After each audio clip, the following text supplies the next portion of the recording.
On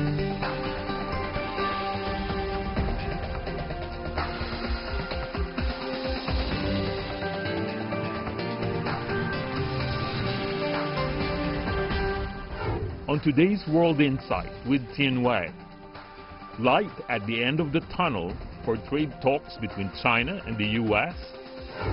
and U.S. troop withdrawal from Syria, trade and security implications.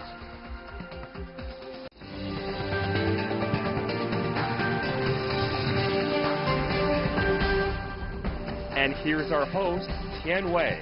Hello and welcome to World Insight, coming to you live on CGTN from Beijing. We begin today's program with the latest round of trade talks between China and the United States, which raises cautious optimism for an eventual deal.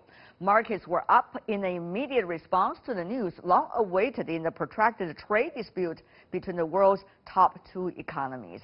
The question is, will these talks, just a leg in a long marathon, be able to set up a path for more substantial negotiations further down the road? Before we ask our panelists, take a look at this. The October 10 to 11 high-level economic and trade consultations in Washington wrapped up with progress in areas including agriculture, intellectual property rights, currency exchange rates, financial services, and expansion of trade and technology transfers. The two sides also discussed future consultations and agreed to strive towards reaching a more comprehensive agreement. U.S. President Donald Trump met with Chinese Vice Premier Liu He, who led the Chinese delegation in this round of negotiations. Calling the latest round of talks a substantial phase one, Trump urged both sides to finalize the text of the deal at an early date and move forward with future negotiations. You know, there was a lot of friction between the United States and China, and now it's a love fest. That's a good thing, but that's good for China and it's good for us, but it's good for the world. China does agree with the United States in reaching a trade deal. We hope that U.S. can meet China halfway to work together properly, resolve each other's concerns on the basis of equality and mutual respect in accordance with the principles and directions set by the two heads of state, and promote the sound and steady development of bilateral economic and trade relations. President Trump agreed Friday to put off tariff hikes on Chinese goods due to take effect this week in a fight over Beijing's trade surplus and technology plans.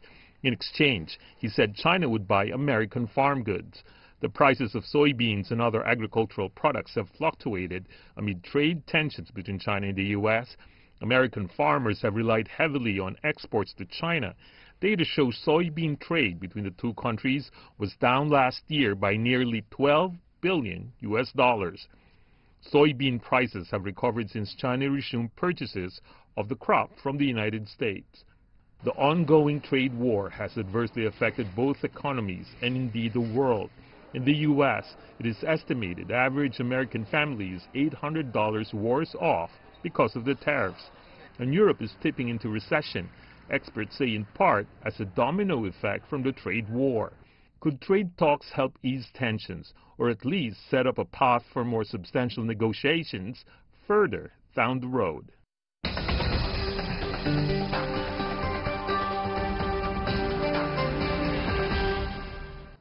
For more discussion on the latest China-U.S. trade talks, joining us in Washington, Anna Ashton, good to see you, Senior Director of Government Affairs at the U.S.-China Business Council. In Medford, U.S., we have Joe Trachman, a professor of international law at Fletcher School of Law and Diplomacy at Tufts University. Last but certainly not least, in our Beijing studio, Gao Yuning, who is an associate professor at Tsinghua University. Welcome to the three of you. Want to start with you, Anna. Seems to be some good news over the weekend between China and the United States. The question really is whether it's just rhetoric, or are we really seeing some light almost at the end of the tunnel, or only the beginning of the tunnel? Anna. Good question. Thank you for having me on. I would say that, you know, everything we understood from the Chinese government going into these talks was that they came to Washington prepared to negotiate a deal on agriculture purchases, IP protection and enforcement, possibly some sort of currency agreement in exchange for a commitment on the U.S. side not to go forward with tariffs, either the October tariffs or the December tariffs. It sounds like both parties talked a lot about those issues, but it's unclear exactly how much of a commitment we have from both sides to each other yet. And we're a little bit worried about the vagueness of the announcement. I see. Well, at least it starts from the vagueness, and therefore we go to the details a bit later. But the devils are in the details, of course. Mr. Gao, from your perspective, how should we read the statements coming from both sides? For the U.S. side, it's so-called the first phase.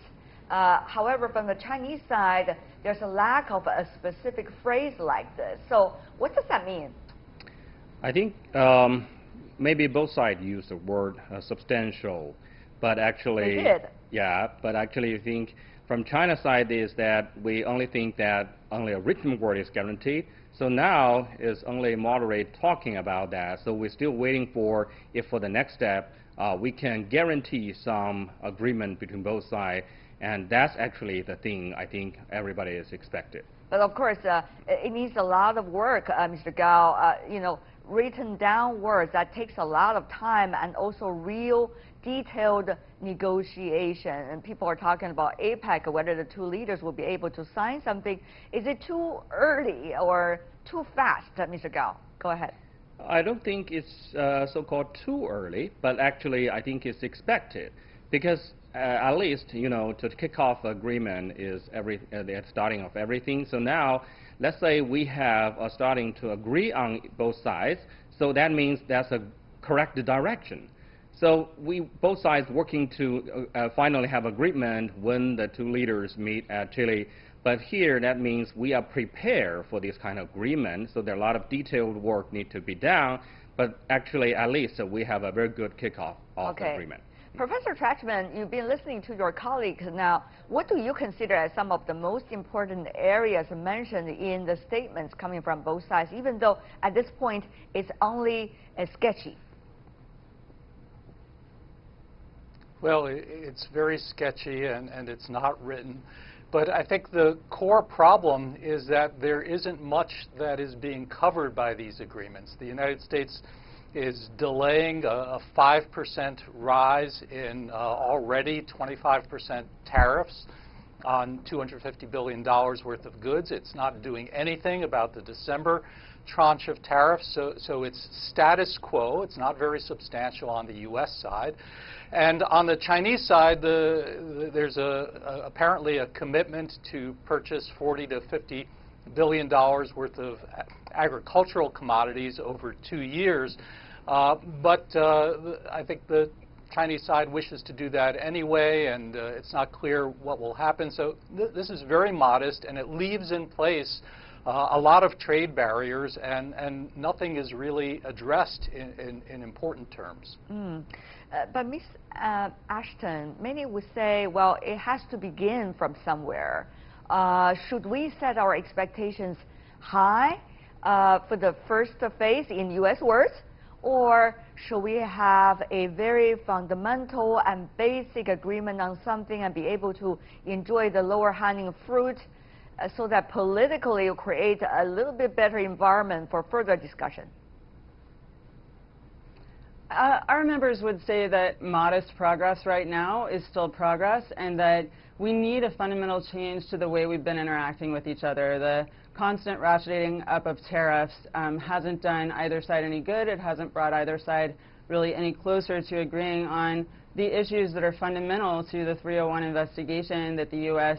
Reported on.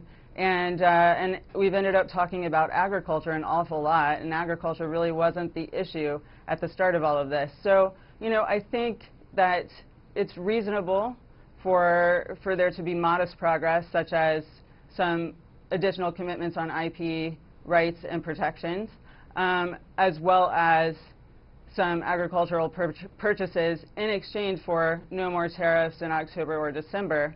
I'm not clear that the U.S. is ready to go that far. Okay, Ms. Ashton, when you talk about agriculture is really not that important, I'm afraid there are different opinions inside the United States, especially in the decision-making. decision-making entities, whether agriculture means that much to them, it's very different one from the other. So how do you see the election politics as well as the process of investigation regarding so-called the impeachment is likely to have an impact on the nature of decisions being made from now on by the administration regarding the negotiation, of course?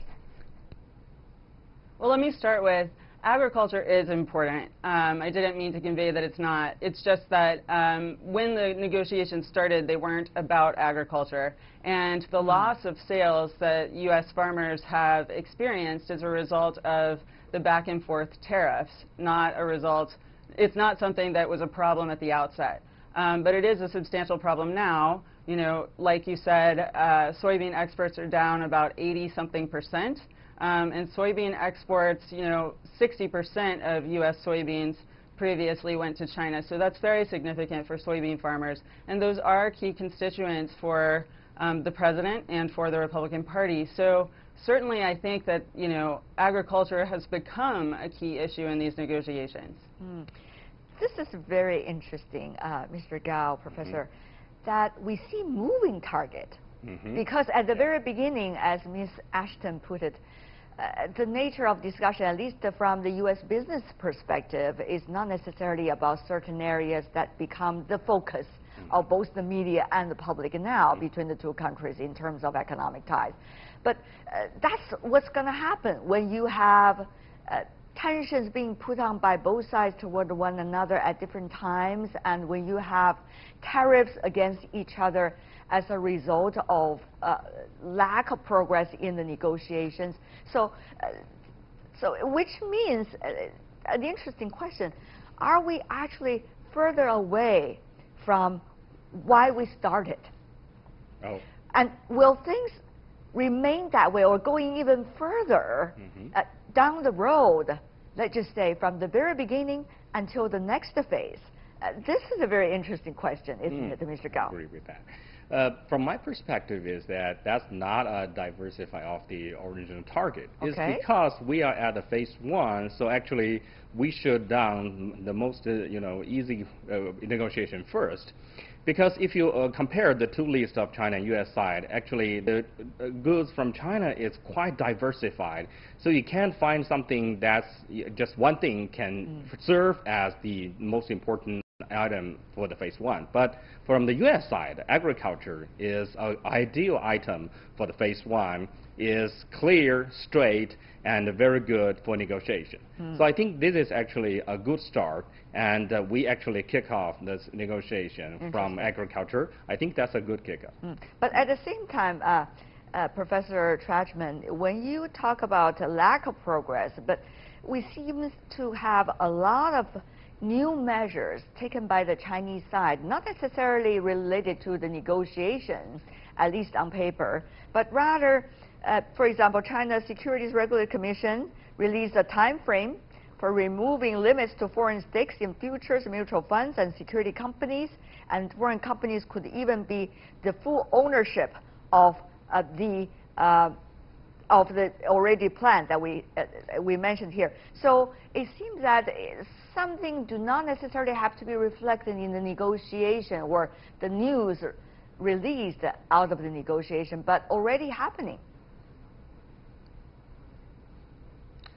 Yes, it's good that China is liberalizing its financial markets. You know, we've been having this trade war for over 15 months now, and it's only gotten worse. It hasn't gotten better. It didn't get worse yesterday, but it's good that the Chinese government is liberalizing in financial services. That will open up some markets for U.S. and other companies and allow us to be engaged. But there are fundamental issues that need to be addressed, and many of the issues that have been addressed so far are not the fundamental issues of how do our economies work together going forward, how do we work together at the World Trade Organization to have a productive relationship without these tariffs that are hurting both of our countries.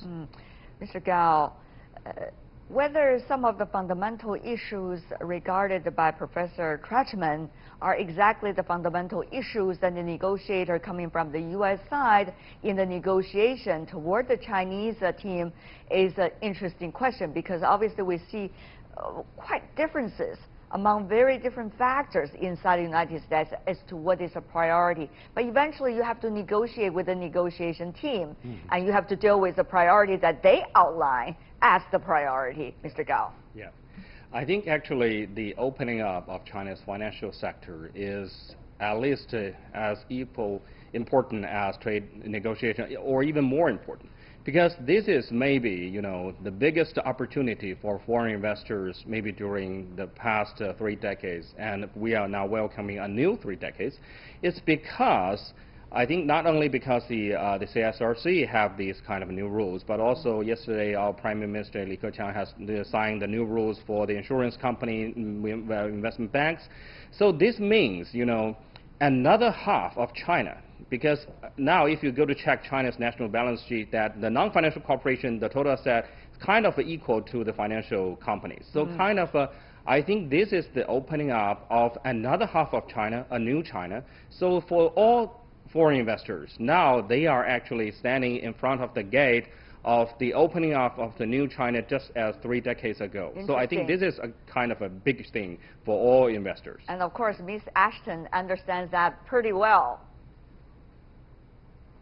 Absolutely. The financial services sector openings are openings that are very much welcomed by our member companies. And you're right, you know, the Chinese government has done a number of things over the course of the last 15 months that have indicated their willingness to make progress on some of the issues that were outlined in the 301 investigation that launched these negotiations. I think that the challenge probably from the Chinese side in knowing exactly what the negotiations should focus on is that President Trump has surrounded himself with advisors who have very different views of what the focus of these negotiations should be. And, you know, that makes it a little bit difficult to predict exactly where he's going to come out on things on any given day. And so, for instance, you know, when President Xi and President Trump met in Osaka in June, President Trump came out of that meeting with apparently a very firm understanding from his perspective that China had committed to buy a lot more agricultural goods and that negotiations would continue. And then that's not exactly what happened. In fact, tariffs ratcheted up and tensions got worse.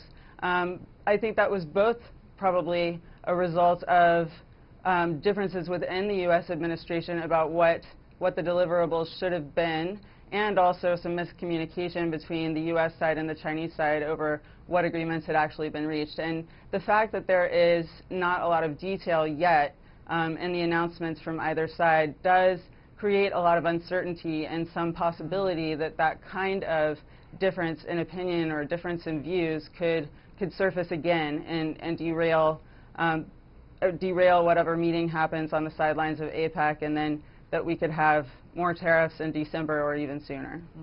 Mr. Gao, unpredictability is a key word, I guess, for the negotiations throughout the past 15 months. But for different reasons, I guess, for different sides.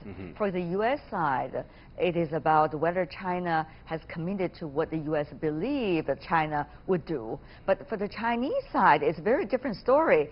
Whether what is already been committed are going to be done by the U.S. side, whether they will still sign on things that they already have agreed clearly to sign on, and whether their negotiators will change, and whether the nature of the negotiation will change. So there are a lot of variables in the negotiation. So unpredictability is the nature of this negotiation, not to mention the nature of the U.S.-China relations. So in a bigger picture, Mr. Gao, how do you see the U.S.-China trade will bring in for the next for the immediate future, for example, before the election season in the United States, more predictability or more unpredictability, its impact on the rest of the relationship will be more positive or not necessarily so? Mr. Gao. Okay, thank you. Because this is, I think, I can touch this point, this question from 2 points. First is that the culture of negotiation from both sides are quite different. Chinese would like to starting with the easy thing first, but the U.S. still don't think so. But I think for the long run is that even the trade itself is not that certain issue, We should remember that between the U.S.-China side that there's still a large amount of revenue from the U.S. company who sold their product inside China. That's also, an even bigger number than their direct export to China. So I think actually, if for the future, even the trade itself is fluctuated, but actually there is actually something more important to guarantee that both sides, the relationship has some fundamental guarantee. And of course, it's not just China and the United States and Professor Trenchman. It's also about what the two economies would do and its impact on the rest of the world. Global supply chain, for example, now with the statements coming out of both sides for what the U.S. consider as the first phase. Any hint given to you about how global supply chain likely to change or vary in the near future? Well, there's a great deal of uncertainty about these tariffs. And so I think until that uncertainty is resolved, investors will be reluctant to invest in supplying goods to the United States or supplying goods to China because of these tariffs. So it will interrupt and make global supply chains less efficient until this uncertainty is resolved. And I think the Chinese strategy of strategic patience will last for a while until the United States becomes a more effective negotiating partner that seeks to actually resolve these things. I think that President Trump lacks a clear strategy and lacks clear and useful goals for the United States. And so we're going to have this kind of uncertainty, I think, throughout his administration. I see. Ms. Ashton, what do you think might be some of the immediate effect on global supply chain? Global companies who are members of yours obviously are very, very aware of this. Yes, and I have to agree that what we've been seeing is that our companies remain profitable in China. They remain committed to the China market. As you said, the business that they're doing within China is oftentimes bigger than the business that they do between the U.S. and China. They're in China mostly for the sake of selling to the Chinese market, and the Chinese market has become so large that they really see it as a place where they have to be successful in order to be successful globally. So the importance of the Chinese market to our companies has not changed. But what is happening is that the uncertainty, the prolonged uncertainty created by the trade war, has caused them to rethink some of their future investments, to hold off on some of their planned investments, and until this uncertainty is eliminated or greatly reduced, I think that's what we're going to continue to see. And what about for you, Mr. Gao? What do you think about that global supply chain? I know you've been doing research about that for quite some time.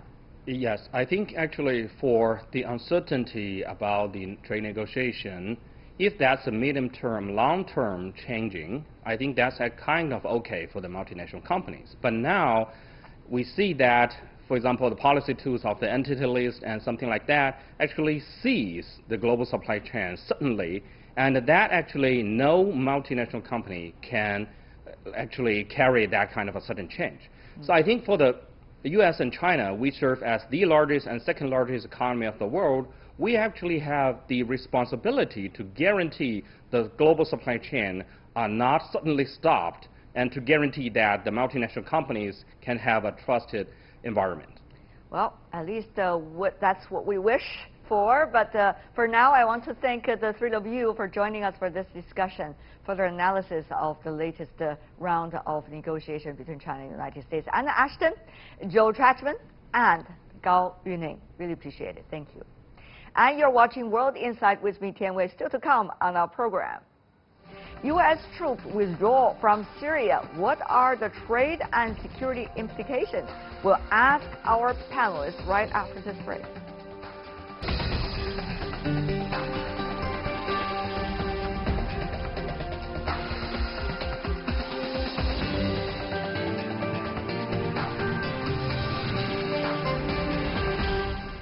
Welcome back. You're still watching World Insight with me, Tian Wei. The program is coming to you live from Beijing. Let's move to Syria, where Turkey is not holding back in its cross-border operation in northeastern Syria. And of course, there's already a lot of discussions about what's coming next. U.S. President Donald Trump has already threatened sanctions against Turkey, though his decision to withdraw U.S. troops from northern Syria was much criticized from both sides of the aisle in Congress in Washington. Let's take a look at all the latest development. Dramatic changes in the Middle East in the past week since Turkish President Erdogan launched the assault on northern Syria. He can do it in a soft manner, he can do it in a very tough manner, and if he does it unfairly, he's going to pay a very big economic price. President Trump on Monday signed an order authorizing sanctions against Turkey in response to its military operations in Syria. He said the U.S. would also suspend negotiations for a $100 billion trade deal and raise tariffs on steel imports from Turkey to 50%. This new move came days after Turkey launched military operations and also followed Trump's order over the weekend to withdraw around 1,000 U.S. troops from northern Syria. Just about everybody outside of this. We want to bring our soldiers back home. These are the endless wars. And we're not fighting, we're policing to a large extent. We're policing in certain areas. We're not police, we're... It seemed Turkey's action got a tacit understanding by Washington, dismissing criticism that this would leave the Kurds open to attack. But as Turkish soldiers push deeper in Syria, the U.S. seems to be making a U-turn in its attitude. There are also many other voices against the Turkish offensive. China called on Turkey to stop the military operation. Russia urged foreign troops to pull out of Syria. The Arab League also condemned the operation, while NATO allies, Germany and France, said they will suspend exports of weapons to Turkey. The area swept by the offensive was controlled by the U.S.-backed Kurdish group YPG, which Ankara considers a terrorist organization. Airstrikes, together with a ground offensive, were launched last Wednesday. We'll advance 30 to 35 kilometers into the territory, suitably to the safe zone map as we declared before. The Kurds used to be Washington's main regional partner in the fight against ISIL. Marginalized for decades, they have been asking Damascus for more autonomous power. But on Sunday, the Kurdish administration said they have reached a deal with Damascus on Syrian troop deployment to confront Ankara's offensive. It certainly seems to be a quick game of repositioning and realignment, but it is uncertain how regional players would work in the long run with dwindling U.S. presence in the region.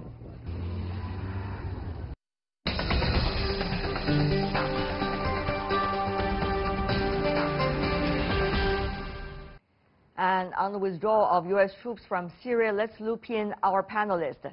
In Istanbul, we have Metin Gukran, who is a security analyst and columnist for Al Monitor's Turkey Pulse in Washington, D.C., Edmund Garib, a Middle East scholar and analyst.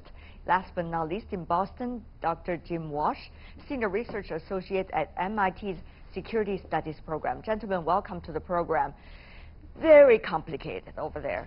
Many different kinds of factors playing an impact on the region. But let's start from what exactly are the fundamental picture below the surface phenomena. Let me go to you, Dr. Walsh, your analysis, briefly. Yeah, I would say the fundamental issue here is Turkey sees as its vital national interest that it combat the Kurds. And so it's going to put up with sanctions, it's going to put up with diplomatic isolation as long as it achieves what it considers to be its top priority. And so I think we're going to see more of the same. Eventually, Syria is going to, and the Russians will move in and put an end to this or limit it. But right now, Turkey's taking advantage of its opportunity to pursue its foreign policy. Mr. Gukran, from the Turkish perspective, is it afraid, quote unquote, of sanctions, any kind of sanctions coming from the U.S. right now?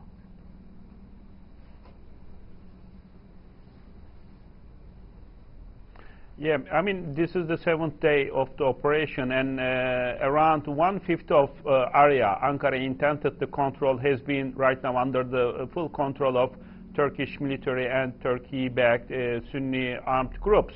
For almost 2 days, we don't see the expansion of the operation on the ground. The military operations seem to stall, and right now diplomatic bargainings and negotiations seem to start.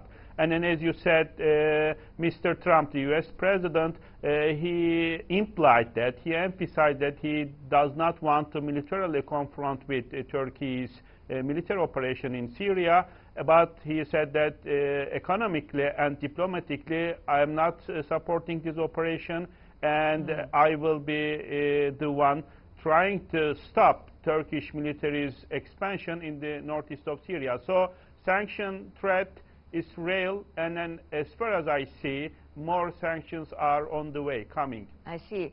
Mr. Gharib, now, we don't want to be naive here, because there are also a lot of things going on between the United States and Turkey besides what's going on in Syria, besides the Kurds issue. It's about trade, it's about what role to play in the Middle East, it's about regional power vis-a-vis allies of the United States in the region. So, Mr. Gharib, how should we read the latest rounds? Is it purely about Syria, or much more than that? Clearly, Syria, clearly the Kurds are very important factors. In fact, they are the major factors here.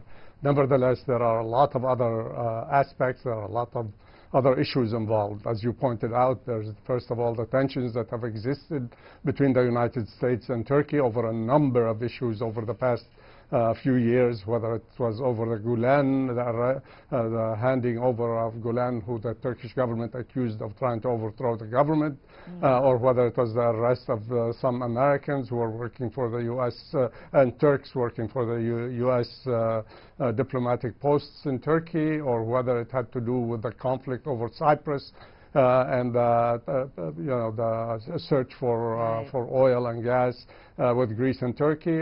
But of course, the issue of the Kurds is seen by the Turks, whether perhaps it may be sometimes a bit exaggerated. Nevertheless, it's seen by the Turks as an existential threat to the unity and the territorial integrity of the Turkish state. And of course, there are the political ambitions of the Turkish leadership, and there are the concerns about the presence of large numbers of Syrian refugees in Turkey. The Turkish public has not been very happy recently. Right. And of course, if we go back and take a look at the result of the Turkish elections, particularly in Ankara and Istanbul, where the AK party, President Erdogan's party, lost, all of these are important factors. And this going together, Dr. Wash, with the withdrawal of troops by the U.S. side in Syria and some of the other areas. And that has also created a debate inside Washington, because the White House believes so, however, other factors do not necessarily so. So this is much more than just what's going on in the Middle East. It's about overall U.S. strategy toward the region. Has that really evolved by nature? Dr. Wash. Yes, so does the U.S. have a strategy? I would guess not. I think we sort of go, given our current administration, we go from sort of day-to-day action, reaction, this and that, tweet, announcement. So here's where I would draw a distinction, though. You know, a policy can be a good idea or it can be a bad idea. I personally thought the U.S. should not be in Syria to begin with. I thought that was a bad idea. And so I'm not particularly upset that the U.S. is withdrawing from Syria. But there's a separate question in addition to, is it a good policy, is it a bad policy? That is, how well do you execute the policy you have? You can have a great idea, but if it's poorly executed and poorly handled, then it's going to be a mess. And I think that's what we have right now. The president did not work out arrangements with the Kurds in advance. He did not warn the U.S. military that it would have to, leave on a dime with little or no notice. I mean, there's a process for dealing with this where you take care of your allies, it's orderly, people plan for it, and you execute it. Right. You don't just announce it and pull out in a day. But otherwise, you get what we have right now, which is chaos and violence. But Mr. Gutran, we all understand that the U.S. slogan, America First. So what Dr. Washer just mentioned may not necessarily, his plan may not necessarily go with the spirit of Washington today. So what does that mean for regional powers? you know, when you see a United States straying from this side or another side, unpredictable, will Turkey have much bigger chance in terms of achieving what they consider as important goals in the region?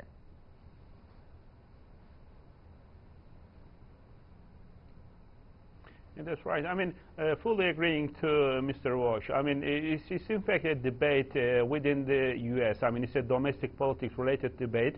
And then Syria issue is a good political instrument for Mr. Trump for two things.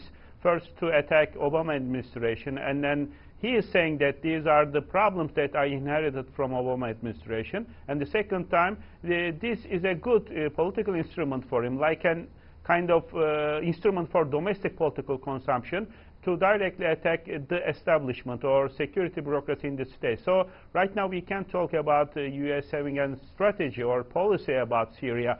There is a kind of tribal warfare between Trump's White House, Congress, Pentagon, State Department, CENTCOM. Lots of different institutions are saying and doing lots of different things. So there's a kind of strategic confusion here. Coming to the regional issue, when Russians appeared militarily in Syria in October 2015, particularly U.S. analysts and U.S. experts were saying that Putin was a tactician. He's not a kind of strategist, and Russian forces cannot stay there more than 1 year.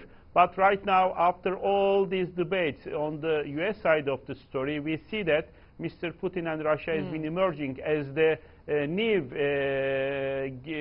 game builder, new regulator, system-level regulator in Syria. And then if you, the timing of this issue, where is Mr. Putin right now? He is in a kind of very historical trip to Syria, Saudi Arabia. Then he will go to the other Gulf countries. And then I think on the ground, yes, and that's right. And then on the ground, Russia is the big winner. And in the diplomatic fashion, with this, coincidentally, Mr. Putin's historic trip to the Gulf region and the things that are happening on the ground in Syria with U.S. withdrawal and Mr. Trump's isolationist policies, I think Russia will be the one. So that's why Ankara will be looking for right now Moscow and trying to engage with Moscow much more the deeper fashion than D.C. Mr. Garib, do you think there is fundamentally a grand shift of power inside the Middle East, particularly regarding the issue of Syria, the role of the U.S., the role of Russia, and what about the role of the regional powers? Who's likely to be the biggest winner? Will the decision made by the Trump administration once the election comes to an end also shift to other directions or shift back to the earlier version? These are all unpredictables. Before I respond to the regional aspect, let me just say a couple of words about the American position. Basically, a lot of people here in Washington, many other parts of the world are saying this was a major surprise. Well, in reality, it should not have been a surprise. President Trump said in last December, and he has been saying since when he was a candidate, since he's got into the White House, that he wants to bring an end to these endless wars that have been disastrous for the United States in terms of the military as well human and economic costs. Trillions, he said $8 trillion. In fact, the cost may be higher than that. Over the 3 different wars or 4 different wars if we take Libya into account. So that aspect of it, and in fact U.S. officials told U.S. media without using their names that there's a storm brewing between Turkey and the Kurds, and that this means that the U.S. may not be able to continue to stay on the ground. This was said a few weeks ago, and more recently as far back as about a week and a half ago. So basically this should not have been a surprise to the Kurds. After Afrin, especially to the Kurds, that also should have been taken into account. As to the regional changes. There's no doubt that this is a very significant development. Well, this is probably the most significant development, but came about as a result of a number of other developments that both of your guests have referred to. One, first of all, whether the U.S. had any coherent policy towards Syria, whether there were any real objectives. The objectives were confused. There was divisions within the U.S. about what the U.S. wanted out of Syria. But at the same time, there were also realities, new realities were created on the ground by the Syrian army and its allies, Russia, Iran, and as well as Hezbollah. And so that new reality that basically Syria is winning the war and regaining control over most of its territory. These were also significant shifts. Plus, the pivot to Asia is also another factor that may be in the minds of some U.S. politicians. That's exactly what I want to ask the other guests. We're only having 1 minute left, so 30 seconds for the other two. Mr. Guchan, what do you think will be the latest situation in Syria, looking at all the changes just being mentioned in the program?